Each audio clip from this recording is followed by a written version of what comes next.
Arya memberi lampu hijau bagi pemerintah daerah untuk kembali menggelar rapat di hotel. Kebijakan ini diambil usai banyak kalangan pengusaha hotel mengeluhkan okupansi hotel yang merosot akibat kebijakan efisiensi.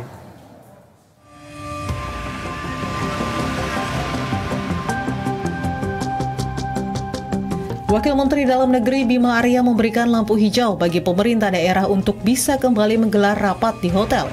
Relaksasi kebijakan efisiensi ini diberikan guna mendorong belanja daerah dan menyokong sektor perhotelan dan pariwisata yang tengah lesu akibat kebijakan efisiensi pemerintah, serta mengantisipasi dampak negatif pemutusan hubungan kerja atau PHK di industri perhotelan dan pariwisata. Meski demikian, relaksasi bagi Pemda untuk mengadakan rapat di hotel disertai sejumlah catatan penting. Bima Arya menegaskan agar kegiatan rapat di hotel harus tetap dibatasi frekuensinya dengan mempertimbangkan tingkat urgensi rapat tersebut.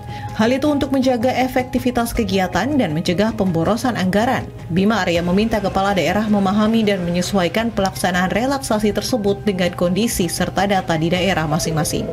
Pak Menteri memberikan satu ruang bagi teman-teman kepala daerah atas dasar data-data yang kami miliki terkait dengan belanja daerah yang harus terus didorong, dimaksimalkan agar roda ekonomi daerah dan pertumbuhan ekonomi tetap berjalan secara maksimal, dan juga menerima masukan, saran, dan juga data-data dari teman-teman PHRI dan kepala daerah bahwa ada hal yang perlu dijadikan atensi terkait dengan kinerja perhotelan di daerah.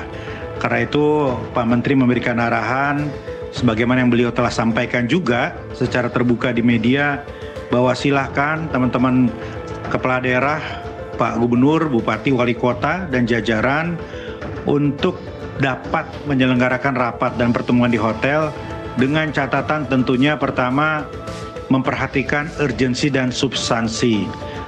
Kalau istilah Pak Menteri, kalau tidak perlu nggak usah dibuat perlu, kalau tidak ada urgensinya nggak usah diprioritaskan. Sebelumnya, sejumlah hotel di kota-kota besar di Indonesia terancam merumahkan karyawan akibat okupansi atau tingkat hunian yang anjlok. Tingkat hunian tersebut terpukul paling besar akibat kebijakan efisiensi yang diterapkan pemerintah sejak awal tahun 2025. Berdasarkan data Badan Pusat Statistik, tren hunian hotel berbintang di Indonesia terus menurun sejak Januari 2025. Data terakhir yakni Maret 2025, okupansi hotel berbintang mencapai 33,56. Akibat tingkat okupansi yang merosot tajam tersebut, 70% pelaku usaha hotel dan restoran di Jakarta berencana melakukan PHK hingga 10% sampai 30% dari total jumlah karyawan. 70% dari responden kita itu akan mengurangi karyawan, dan itu diprediksi 56% dari responden itu bisa mengurangi karyawan antara 10 sampai 30%. Jika itu benar, semua hotel akan begitu, padahal di Jakarta ini hotel dan restoran itu menyerap sekitar 600.000 tenaga kerja. Kebijakan relaksasi yang diberikan pemerintah menjadi angin segar bagi pelaku usaha hotel dan restoran di Indonesia. Diharapkan relaksasi ini dapat memulihkan sektor perhotelan dan restoran yang sempat terguncang dan menjaga roda perekonomian lokal terus berputar. Tim Liputan Berita 1.